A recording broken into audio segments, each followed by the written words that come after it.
부활절에 우리에게 주신 하나님의 말씀은 신약 성경 마태복음 28장 1절에서 15절까지 말씀인데요.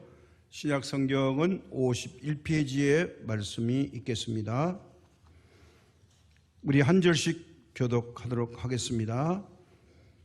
안식일이 다 지나고 안식 후 첫날이 되려는 새벽에 막달라 마리아와 다른 마리아가 무덤을 보려고 갔더니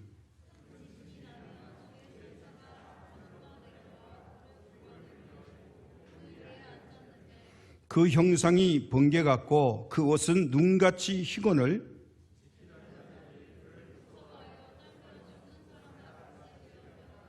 천사가 여자들에게 말하여 이르되 너희는 무서워하지 말라. 십자가에 못 박히신 예수를 너희가 찾는 줄을 내가 아노라.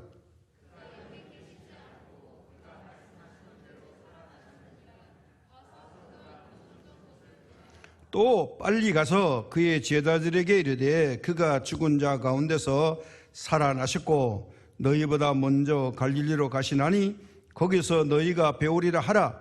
보라 내가 너희에게 알렸느니라 하거늘.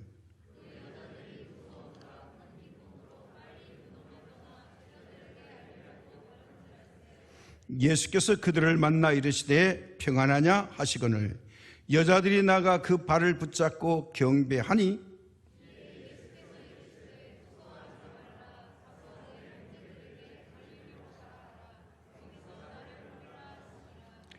여자들이 갈 때 경비병 중 몇이 성에 들어가 모든 된 일을 대제사장들에게 알리니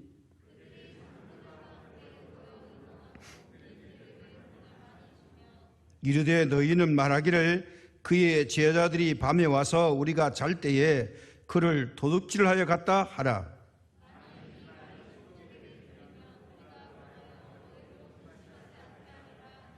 군인들이 돈을 받고 가르친 대로 하였으니 이 말이 오늘날까지 유대인 가운데 두루 퍼지니라.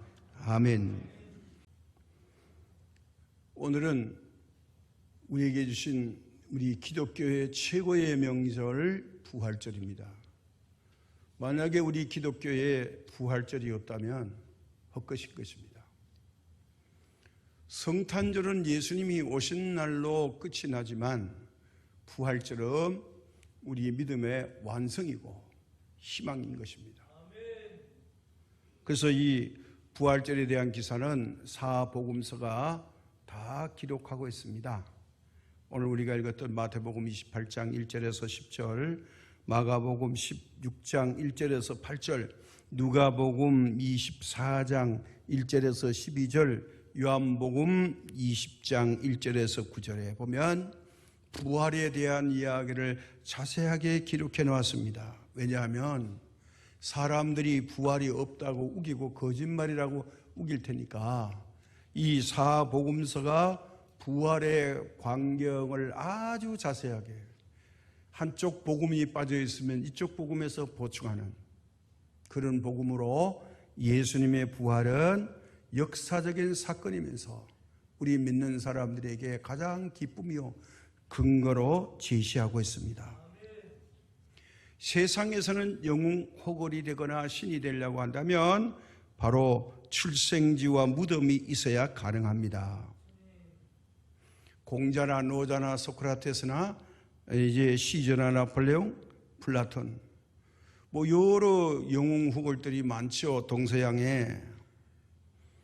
특히 이슬람의 마호메트는 사우디아라비아 메카에 그의 성지가 있다, 무덤이 있다 해서 이 사람들이 자랑을 삼아가지고 이제 4월 달이 되면 해마다 수백만 명이 모여가지고 메카에서 큰 행사를 벌립니다. 이름하여 마가단 절기라 그렇게 말합니다. 라마단 절기라고요. 40일 동안 금식하고 요란을 떨죠. 근데 이건 뭐냐면 바로 이 마호멧이 죽었다는 것을 인정하는 거예요. 그 다음에 불교의 석가모니, 용어로는 붓다라고 합니다만은 이 석가모니는 태어날 때는 인도영이었는데 지금은 네팔 지역으로, 인도와 네팔의 국경 근처에 있는데 지금은 네팔에 속해 있어요. 제가 지난번에 네팔에 선교 갔을 때에 이 눈마니에 가서 이 석가모니의 출생지를 한번 본 적이 있어요. 어마어마하게 큽니다. 잔디로 심어놓고 보존을 해놨어요. 근데 이게 입구서부터 신발을 벗게 하고요, 사람들이 맨발로 가라는 거죠. 그래서 마음이 조금 상해서 안 가려다가 목사님들이 까지 왔는데 우리 한번 연구할 필요는 있다. 가봤습니다. 거의 2시간이 걸려요. 전 세계 불교인들이 여기 붓다의 출생지라고 그래서 뭐 시성시하고 사람들이 모여듭니다. 거기에 비하면 베들레헴은 우리 믿는 사람들의 성지지만 이렇게까지는 하지 않아요. 뭐 신발 벗어라 그렇게 하지는 않습니다. 자, 예수님도 출생지는 있지만 예수님은 단 하나 뭐가 없어요? 무덤이 없어요. 그런데 이 석가모니는 80세에 죽었어요. 죽어서 나를 그냥 묻지 말고 화장을 해라. 이 사람들은 불교말로 답이라 그러죠. 자, 화장을 해서 이제 나를 없애달라 그랬어요. 그래서 이 화장을 한 다음에 8곳으로 보내가지고 인도에 그 당시에 보내서 탑으로 이걸 상징합니다. 그래서 불교는요, 절간에 가면 여러분이 어느 절간에 가든지 반드시 탑이 있어요. 이게 사탑 신앙이에요. 이들이 갖고 있는 건.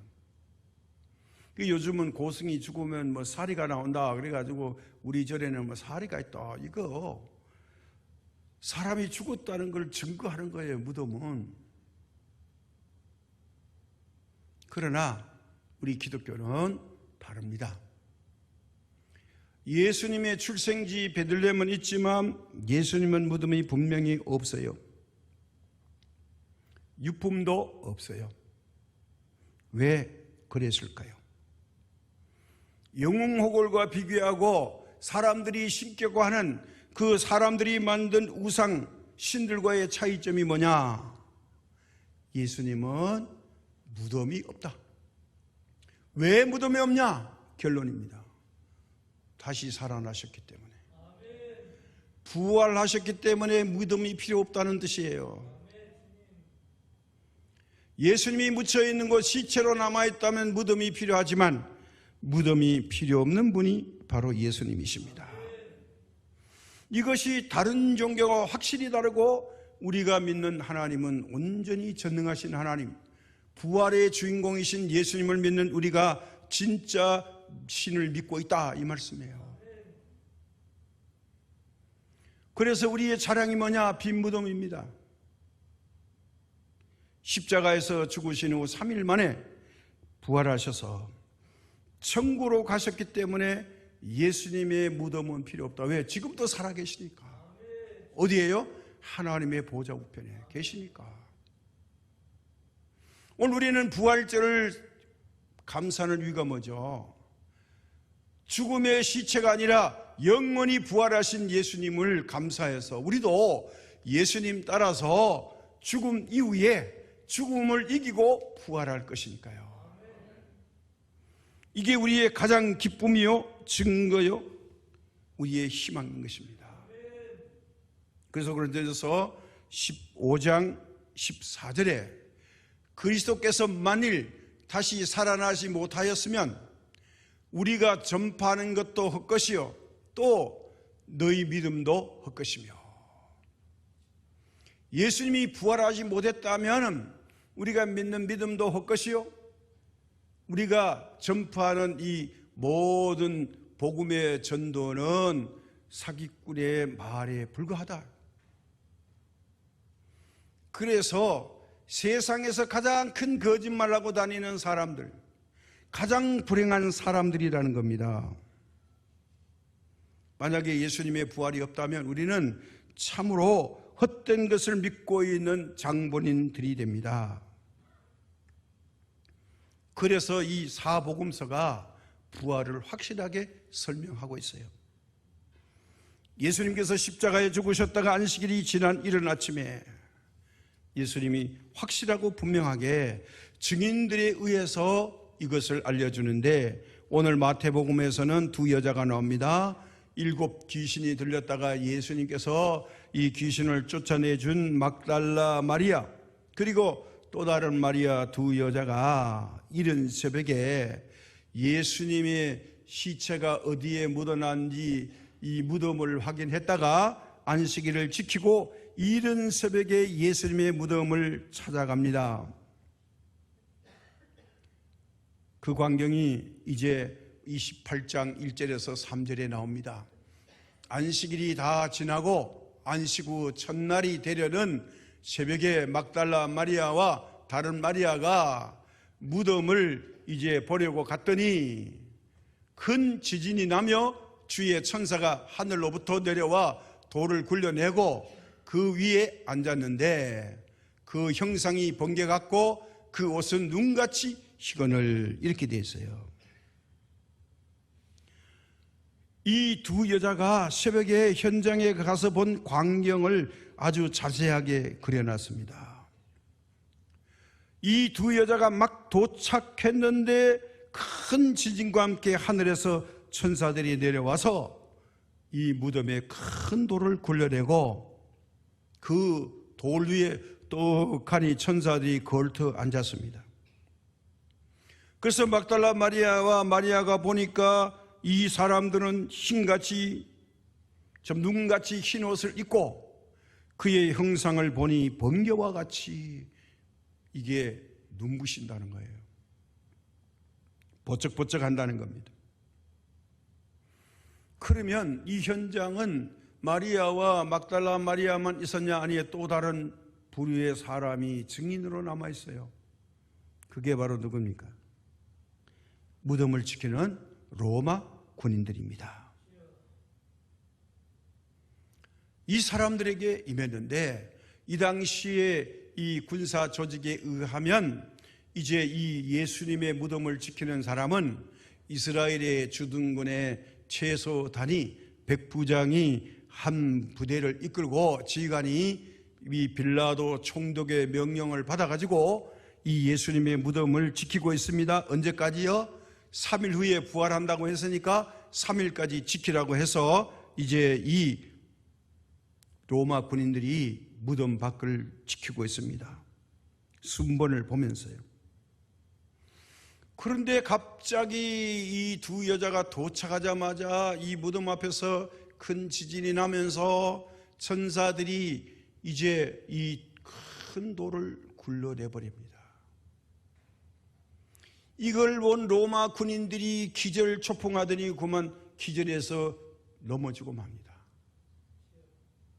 이것을 본 두 여자가 가슴이 얼마나 떨리겠어요. 무서워서 벌벌벌 떨고 있는데 천사가 이 두 여자에게 말합니다. 그게 바로 이 군인들의 모습은 4절에서 이렇게 설명해줘요. 지키던 자들이 그를 무서워하여 떨며 죽은 사람과 같이 되었더라. 그가 누굽니까? 천사들을 무서워해가지고 벌벌벌벌 사시나무 떨듯이 떨더니 뒤로 벌려덩 기절해서 자빠져 버렸어요. 자, 이것을 본 막달라 마리아와 마리아는 더 겁나죠. 지진도 겁나는데 어머머, 예수님의 무덤이 돌이 벗겨지는데 군인들이 그냥 벌려덩 자빠집니다. 얼마나 무섭겠어요, 여자들이. 그도 두 사람밖에 없어요. 벌벌벌 떨고 있는데 천사가 말하죠. 5절과 8절에 보니까 천사가 이렇게 말했다는 거예요. 천사가 여자들에게 말하여 이르되 너희는 무서워하지 말라. 십자가에 못 박힌 예수를 너희가 찾는 줄을 내가 아노라. 그가 여기 계시지 않고 그가 말씀하시던 대로 살아나셨느니라. 와서 그가 누우셨던 것을 보라. 또 빨리 가서 그의 제자들에게 이르되 그가 죽은 자 가운데서 살아나셨고 너희보다 먼저 갈릴리로 가시나니 거기서 너희가 배우리라 하라. 보라, 내가 너희에게 일렀느니라 하거늘. 천사가 알려주는 거예요. 너희들은 겁먹지 마. 벌벌 떨 필요 없어. 기쁜 소식이야. 예수님이 부활하셔서 빨리 제자들에게 가서 이 소식을 전해줘. 그리고 어디서 만나느냐? 갈릴리에서 만나자고 예수님이 약속했잖아. 거기서 만나자고 하라. 부활의 기쁜 소식을 들었는데요, 오늘 말씀을 보면 무섭고도 기쁜 소식이에요. 얼마나 떨리겠어요. 그런데 살아나셨다니까 얼마나 기뻐요. 뭐 우리말로 만감이 교차한다고 할까요? 기뻐해야 되나 겁내야 되나 갈등 속에서 천사가 빨리빨리 가! 막 재촉하니까 사실은 그 자리에 있고 싶지 않죠. 너무 무서운 자리니까. 부활이 믿겨지지 않는 거죠. 현실은 부활의 현장에 있는데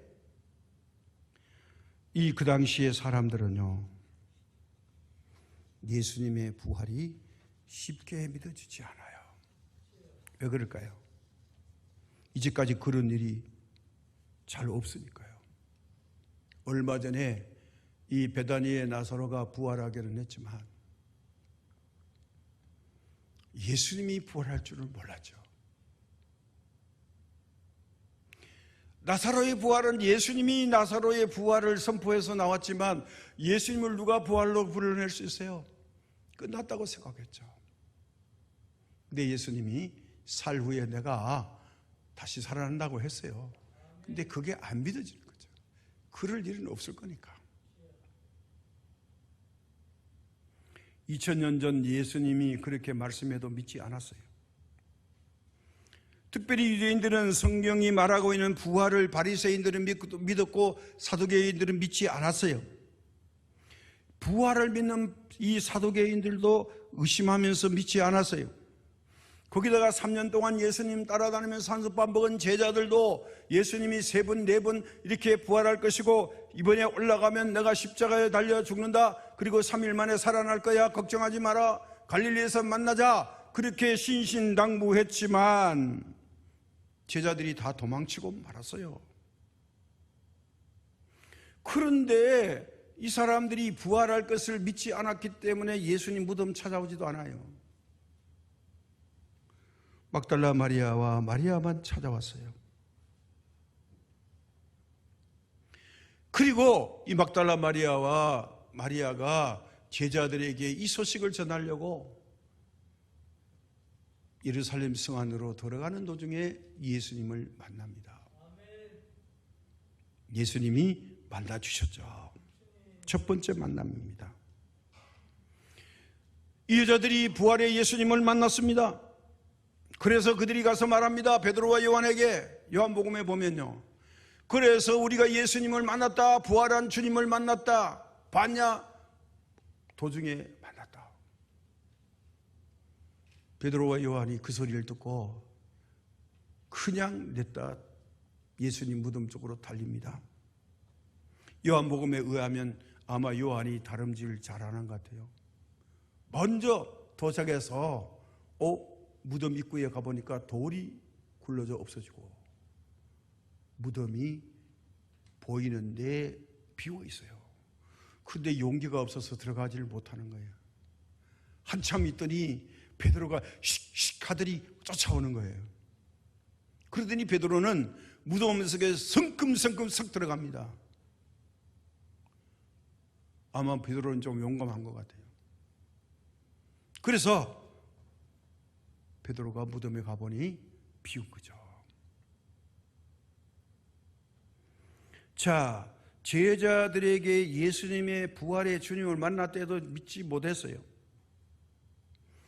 그래서 놀랍게도 베드로와 요한이 그냥 집으로 돌아가 버려요. 이게 참 희한한 일이에요. 그 자리에 좀 머물러서 이거 없어졌으면 시체가 어떻게 됐나 이렇게 해야 되는데 이 사람들은 그냥 가버려요. 다시 막달라 마리아가 왔다가 예수님을 만나죠. 또 그 다음에 예수님이 만나주잖아요. 부활 후 40일 동안 이 땅에 계시면서 열제자가 모여있는데 예수님이 나타나서 평안하뇨? 헬라말로 에이레네. 그러니까 이 사람들이 깜짝 놀라가지고 문 열고 들어오지 않았는데 예수님이 나타나셨네. 두렵고 떨림으로서 유령인가 진짜인가 의심해서요. 이때 도마가 없었는데 도마가 뭐라 그래요? 야, 너희들 다 미쳤어. 그 유령이야. 어떻게 죽은 사람이 다시 부활해? 말도 안 돼.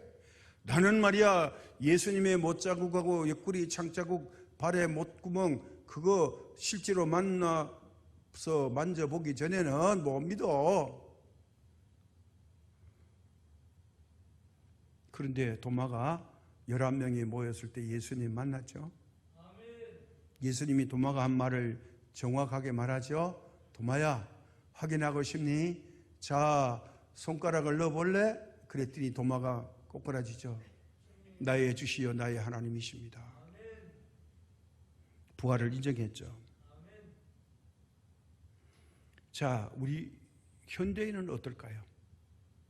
여러분도 진실로 주님의 부활을 확실하고 분명하게 믿으십니까? 그러나 많은 우리 교회 다니는 사람들이 이 부활을 못 믿겠다는 사람들이 많아요. 특히 못 믿겠다는 게 뭔지 아세요? 오병이어 기적, 그리고 예수님이 물 위에 걸어오신 것, 그리고 부활, 이 세 가지는 좀 믿기 힘들어. 왜요? 허무맹랑한 소설을 쓰는 것 같아.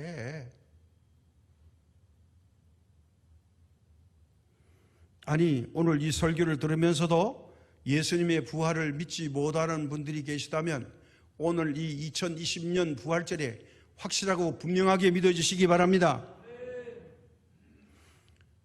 교회에 출석한 사람도 희미한데 불신자는 더 하겠죠. 믿음이 없는 부활을 어떻게 믿겠습니까? 믿음이 아니고는 부활을 믿을 수 없어요. 왜? 우리가 신봉하는 게 있어요. 현대인들은 배울 만큼 배웠습니다. 이성주의, 과학주의, 합리주의, 현실주의 사고방식에 물들어 있기 때문에 이건 내가 가지고 있는 상식과 지식에 대입해 보면 있을 수 없는 일이야. 부활을 그래서 못 믿는 거예요. 믿음의 문제지 현실이 갖고 있는 이런 과학과 상식이 아닙니다. 부활이 과학과 이성에 맞지 않는다는 것 때문에 믿을 수가 없는 거예요. 참 밥 먹고 할 일 없네. 그 죽은 사람이 어떻게 살아나? 말도 안 돼. 자, 이렇게 주장하는 분들이 있어요. 자, 그렇다면 이런 분들에게 왜 예수님은 확실하고 분명하게 부활하셨냐? 부활하셔야만 되는가 하는 거예요. 그 이유가 여러 가지 있겠지만 이렇게 부인하는 사람들에게 구체적으로 대표적인 사람들이 하고 있는 부활을 부정하는 이 주장이 이 세 가지를 들 수 있어요. 첫 번째 뭐냐? 그거 부활을 봤다는 사람, 만났다는 사람들은 정신 착란증에 든 사람들이야. 정신 이상자들이야. 이 사람들이 예수님을 너무 사모했다가 정신 착란증에 빠져가지고 잘못 봤다는 거예요. 예수님께서 돌아가신 것이 너무 안타깝고 충격적인 사건이라서 그들은 몇 날 며칠 동안 밥도 못 먹고 잠을 설치다가 그래서 그만 착란이 일어나서 예수님이 부활하셨다. 그래서 예수님 환상 보고 그렇게 말한다는 거예요. 그러나 이건 억지 주장이에요. 자, 예수님의 부활을 본 것은 한두 사람이 아니에요. 막달라 마리아가 만났고 11 제자가 보았고 그리고 또 500여 명에게 예수님이 나타나서 일시에 모여있는 무리 속에 나타나서 부활의 몸을 보여주고 자, 이 육체는 너희들이 그렇게 되는 게 아니야. 내 몸에는 손과 발에 못자국, 옆구리에 창자국, 이마에 가시 자국을 봐라. 영은 이런 거 없지만 나는 이런 표적을 갖고 있어. 이걸 보여줬어요. 정신착랑증이 아니라는 거예요. 이것은 설득력이 없어요. 확인한 사람들이 많아요. 두 번째 주장이 뭔지 아세요? 시체의 도난설이에요. 예수님의 제자들이 숨어 있다가 무덤에 있던 시체를 몰래 밤에 와서 훔쳐가지고 다른 곳에 옮겨놓고 뭐라고 말하냐? 자, 예수님이 부활하셨다. 이렇게 주장한다는 거예요. 감춰놓고. 왜? 시체가 없으면 주장할 수 있다는 거예요. 이게 빈 무덤을 보이면서 예수님의 부활을 증거하는 것들이라는 겁니다. 그런데 오늘 성경은 분명히 말해요. 예수님의 무덤을 로마 군인들이 돌을 굴려 막았고 입구를 다 봉인한 다음에 단단히 백부장이 이 조를 짜가지고 순번을 지키면서 2시간마다 군인들을 그 앞에 세워놓고 지키고 있습니다. 자, 너희들 힘들지만 3일 동안만 수고해. 그러면 우리 철수하는 거야. 밤에 잠도 자지 말고 단단히 지켜. 저 제자들이 와서 훔쳐갈지도 몰라. 신봉자들이 훔쳐갈지도 몰라. 우리는 이걸 막아야 돼.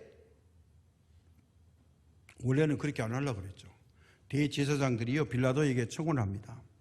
예, 예수님이 살아계실 때 3일 만에 부활한다고 그랬으니까 부활은 안 되고 틀림없이 저 제자들이 추종자들이 시체를 훔쳐가서 감춰놓고 예수님이 부활했다고 할 테니까 그걸 못하게 하기 위해서 어떻게 해요? 큰 돌을 굴려가지고 입구에 막아요. 그리고 군인들이 순번을 지켜가면서 자지 않고 훔쳐가지 못하도록 지켰어요. 자, 이렇게 하고 있는데 어떻게 제자들이 훔쳐가겠어요? 무기 들고 지키는데. 이거야말로 억지 주장이죠. 그래서 우리 11절에서 13절에 보면요 이런 말씀이 있어요.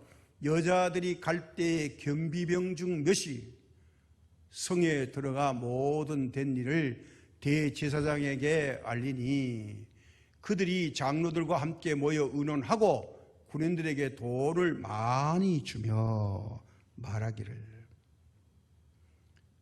너희는 그의 제자들이 이 밤에 와서 우리가 깜빡깜빡 졸 때에 그를 도둑질해서 갔다 이렇게 말하라는 거예요. 그 뭐예요? 시체가 도둑 맞았다는 거예요. 그래서 이 사람들이 부활했다고 떼거지 쓰는 거야. 그럴듯한 겁니다. 그런데 실제는 그렇지 않죠? 만약에 이 로마 군인들이요 졸았다 그러면 군법 회의에 회부해가지고 근무 태만으로 처형받습니다. 어떻게 초병이 자기 근무 시간에 졸아요? 말이 안 되죠. 그런데 그렇게 말하라고 둘러대라고 대제사장들이 이 군인들에게 말하는 거예요. 그래서 소문을 냈다고 그랬죠? 제자들이 훔쳐갔다고. 누가요? 그 앞에 현장에 지키던 군인들이 말하니까 그게 진짜 같죠. 자, 이것도 억지 주장이에요. 자, 세 번째는 뭔지 아세요? 기절설이에요. 이것도 그럴 법해요. 예수님께서 십자가 위에서 달려 계셨는데 강력한 햇빛 아래서 오랫동안 십자가에 매달려 있었기 때문에 그만 기절했다는 거예요. 몸이. 기절해서 이제 기절한 시체를 무덤에 안치하고 나니 몇 시간 후에 다시 깨어났다는 주장이에요. 그래서 예수님께서 실제로 죽은 것이 아니고 잠시 기절했다가 깨어났다고 이제 말하면서 깨어나서 이 무덤에 돌을 굴러내고 사라졌다는 거예요. 기절했다 깨어났다는 거예요. 부활이 아니라는 겁니다. 자, 그런데 이 말은 너무너무 허구입니다. 요한복음 19장 34절에 그중 한 군인이 창으로 옆구리를 찌르니 곧 피와 물이 나오더라. 이 로마 군인 중에서 창분이 긴 창으로 예수님의 옆구리를 팍 찔렀더니 그 옆구리에서 물과 피가 다 쏟아졌어요. 전설에 의하면 그때 충격이 너무 커서 예수님이 심장이 터져서 그때 돌아가셨다는 거예요. 창을 찔렀다가 빼버리니까 얼마나 아프겠습니까? 그래서 우리가 말하는 예수님의 몸에 머리로부터 발끝까지 피 한 방울, 물 한 방울 남기지 않고 우리의 죄를 위해서 다 쏟으셨다는 거예요. 예수님께서 기절했다면 창에 찔리는 어떻게 다시 깨어날 수 있어요? 또 다른 복음서에 보면 예수님이 실제로 죽은 걸 확인해서요, 그걸 확인하고 빌라도가 무덤에 묻으라고 허락을 했어요. 이거 얼마나 허군지 모릅니다. 그렇게 확인한 다음에 예수님은 무덤에 묻히셨습니다. 그리고 사흘 만에 다시 살아나셨습니다. 우리가 이것을 믿어야 합니다. 불가능을 가능으로 믿는 것이 믿음이고, 불가능을 가능으로 생각하고 기도하는 것이 바로 응답입니다. 그렇다면 무조건 믿어야 합니까? 아니, 믿으러 하니까 그냥 무조건 믿어야 합니까? 아닙니다.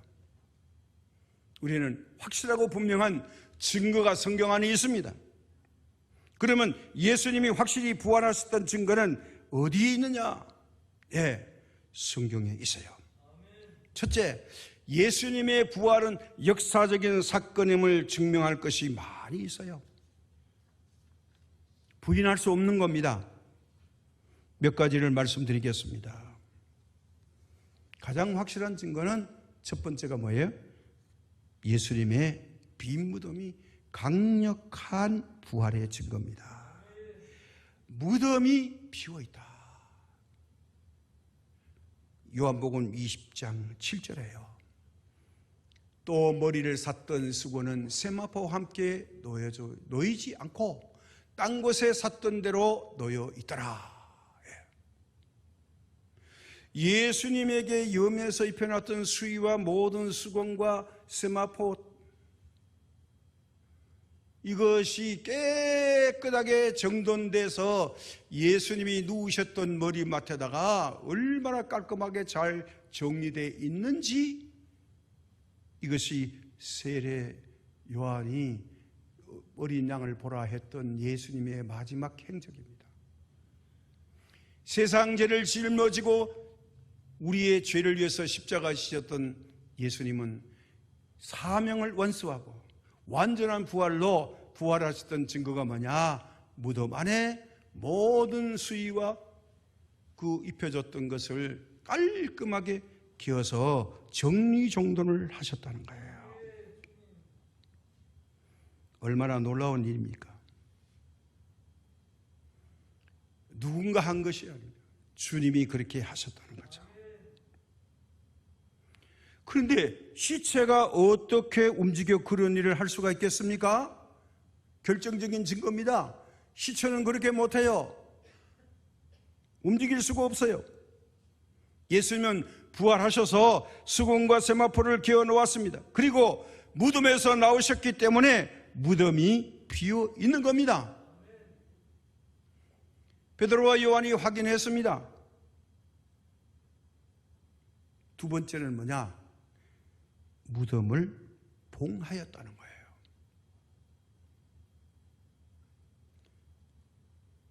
이 돌은요, 어마어마하게 무거워서 장정 10명이 이 돌을 굴려야 겨우 굴러지는 돌을 그 앞에다가 막아놨어요.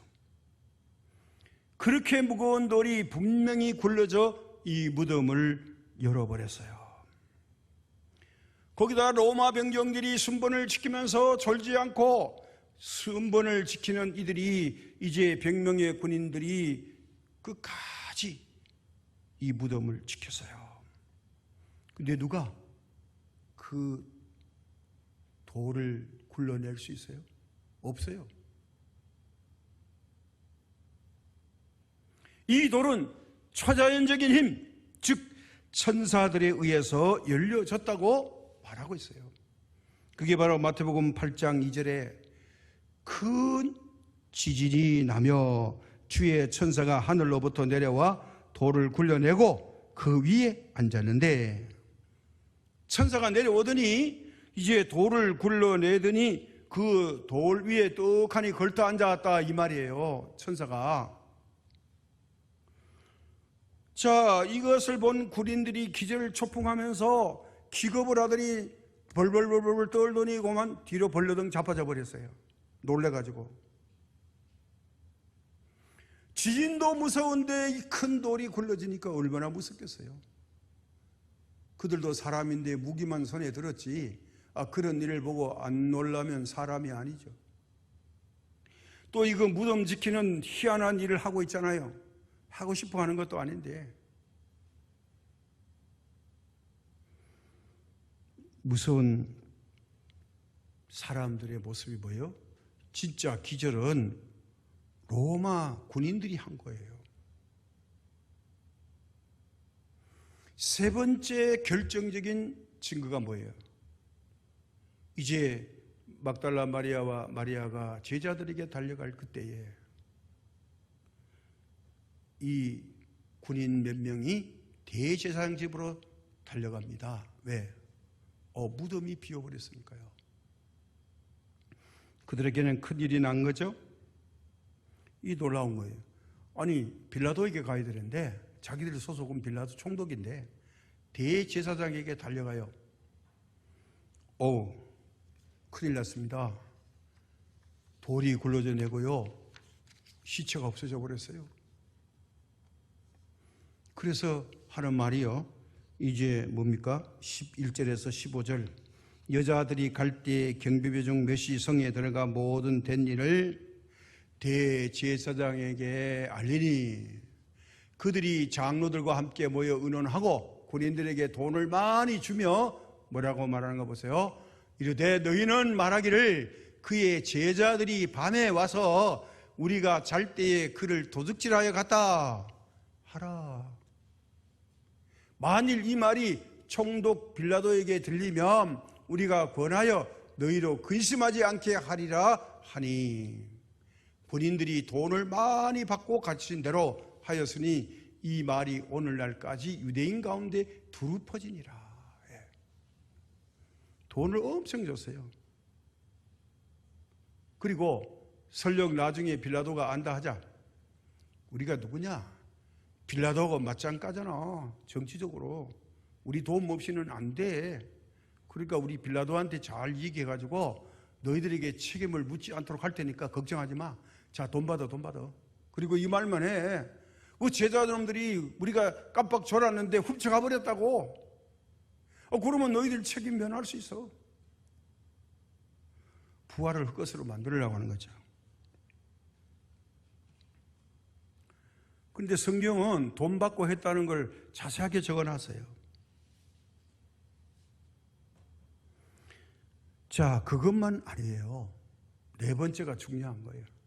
부활하신 주님이 실제로 부활의 주님을 만난 사람들이 많다는 거예요. 한 사람은 만나는 게 아니에요. 처음에는 막달라 마리아, 또 마리아, 수산나 여자들을 많이 만났죠. 베드로, 요한 만났죠. 10명 제자 만났죠. 또 도마도 만났죠. 그 다음에 일시에 500명 만났죠. 마지막으로 갈릴리 호숫가에서 이 제자들이 똘똘 뭉쳐가지고 고기 잡으러 갔을 때 예수님이 또 만나주었죠. 그래서 고린도전서 15장 4절과 8절에는 이렇게 말해요. 장사 지낸바 되셨다가 성경대로 사흘 만에 다시 살아나사 게바에게 보이시고 후에 12 제자에게와 이 만난 순서입니다. 그 후에 500여 형제에게 일시에 보이셨나니 그 중에 지금까지 대다수는 살아있고, 자, 어떤 사람은 잠들었으며 죽었다는 말이죠. 그 후에 야고보에게 보이셨으며 그 후에 모든 사도에게와 맨 나중에 만삭되지 못하여 난 자 같은 내게도 보이셨느니라. 자, 다마스커스 입구에서 만난 부활의 주님을 이제 만났는데 이분이 누구냐? 부활하신 주님을 사도 바울이 만났다는 거예요. 그리고 확실하다는 거예요. 부활은 지어낸 게 아니라는 거예요. 자기도 만났는데 부활의 주님을 만났다. 사랑하는 여러분, 오늘 우리는 이 부활절은 전설적인 이야기가 아닙니다. 사실입니다. 요즘 보니까 뭐 사실이 얼마나 중요한지 뭐 선거 치르면서 팩트라고 그러고 뭐 거짓말을 이제 팩트라고 우기니까 이 거짓말이 진짜같이 되고 진짜가 가짜같이 되고 뭐 그런 세상 아닙니까? 근데 성경 말씀은 진짜 중에 진짜입니다. 이것은 역사적인 사실입니다. 예수님은 분명히 부활하셨습니다. 오늘 예배는 2000년 전 부활의 기념 예배가 아니라 지금 내가 죽은 것 같은 나의 믿음과 부활함과 부족함과 질병과 고통과 좌절과 낙심과 어려움과 실패해서 예수님과 함께 우리가 오늘 부활하는 삶이 되시기를 예수님의 이름으로 축복합니다. 2000년 전 사건이 그것으로 역사적으로 끝날 것이 아니라 오늘 그 2000년 전에 예수님의 부활이 저와 여러분의 부활이 되시기를 예수님의 이름으로 다시 한번 축복합니다. 하나님 아버지, 오늘은 우리가 2021년 이제 부활절 감사 예배를 이 시간 주님 앞에 드리오니 이 예배를 받아 주옵시고 기념적인 예배가 아니라 오늘 부활하신 그 예수님과 함께 우리의 몸에서 새로운 부활이 일어나기를 원합니다. 새롭게 거듭나기를 원합니다. 영원히 부활하기를 원합니다. 모든 부족함에서 강건함으로 새롭게 부활하는 역사가 있게 하여 주옵시고 이 세상의 모든 질병과 가난과 고통에서 부활하여서 승리의 건강으로 승리할 수 있도록 도와주옵소서. 예수님의 이름으로 기도드립니다. 아멘.